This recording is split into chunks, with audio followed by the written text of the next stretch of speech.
many tamales. Snow drifted through the streets. And now that it was dusk, Christmas trees glittered in the windows. Maria moved her nose off the glass and came back to the counter.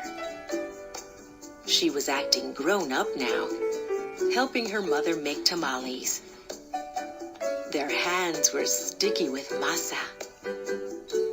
"That's very good," her mother said. Maria happily kneaded the masa. She felt grown up wearing her mother's apron. Her mom had even let her wear lipstick and perfume. "If only I could wear Mom's ring," she thought to herself. Maria's mother had placed her diamond ring on the kitchen counter. Maria loved that ring. She loved how it sparkled, like their Christmas tree lights. When her mother left the kitchen to answer the telephone, Maria couldn't help herself. She wiped her hands on the apron and looked back at the door. "I'll wear the ring for just a minute," she said to herself. The ring sparkled on her thumb. Maria returned to kneading the masa, her hands pumping up and down. On her thumb, the ring disappeared, then reappeared in the sticky glob of dough. Her mother returned and took the bowl from her. "Go get your father for this part," she said. Then the three of them began to spread masa onto corn husks. Maria's father helped by plopping a spoonful of meat in the center and folding the husk. He then placed them in a large pot on the stove. They made 24 tamales as the windows grew white with delicious-smelling curls of steam. A few hours later, the family came over with armfuls of bright presents. Her grandparents, her uncle and aunt, and her cousins, Dolores, Teresa, and Danny. Maria kissed everyone hello. Then she grabbed Dolores by the arm and took her upstairs to play, with the other cousins tagging along after them.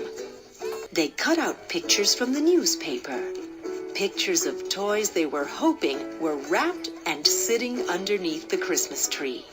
As Maria was snipping out a picture of a pearl necklace, a shock spread through her body. "The ring!" she screamed. Everyone stared at her. "What ring?" Dolores asked. Without answering, Maria ran to the kitchen. The steaming tamales lay piled on a platter. "The ring is inside one of the tamales," she thought to herself. "It must have come off when I was kneading the masa." Dolores, Teresa, and Danny skidded into the kitchen behind her. "Help me!" Maria cried. They looked at each other. Danny piped up first. "What do you want us to do?" "Eat them," she said. "If you bite something hard, tell me." The four of them started eating. They ripped off the husks and bit into them. The first one was good. The second one, pretty good. But by the third tamale, they were tired of the taste.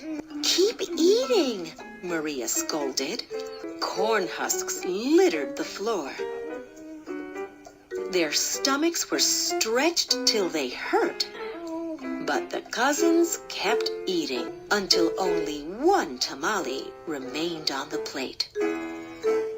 "This must be it," she said. "The ring must be in that one. We'll each take a bite. You first, Danny." Danny was the youngest, so he didn't argue. He took a bite. Nothing. Dolores took a bite. Nothing. Teresa took a big bite. Still nothing. It was Maria's turn.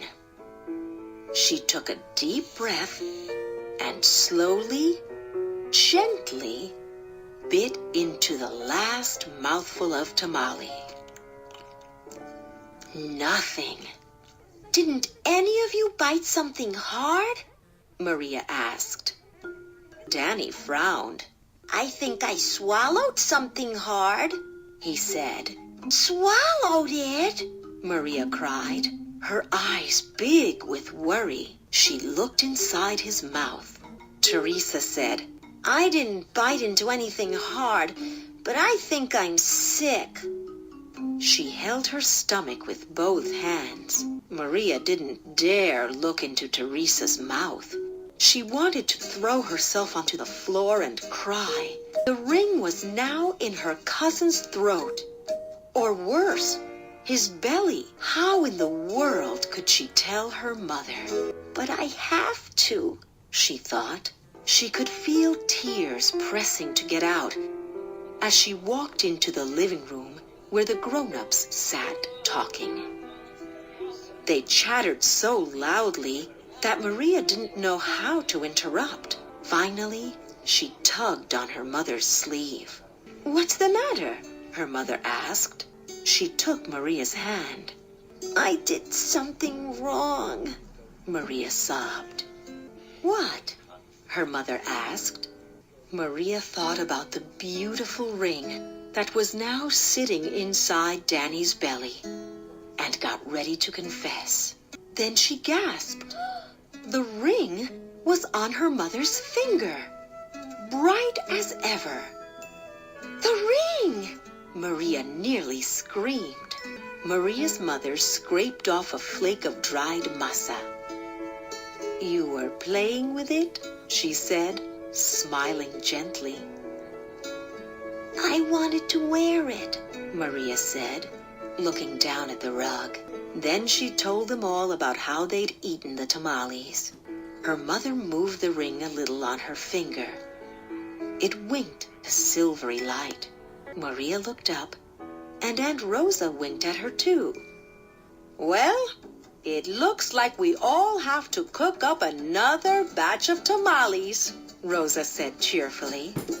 Maria held her full stomach as everyone filed into the kitchen, joking and laughing.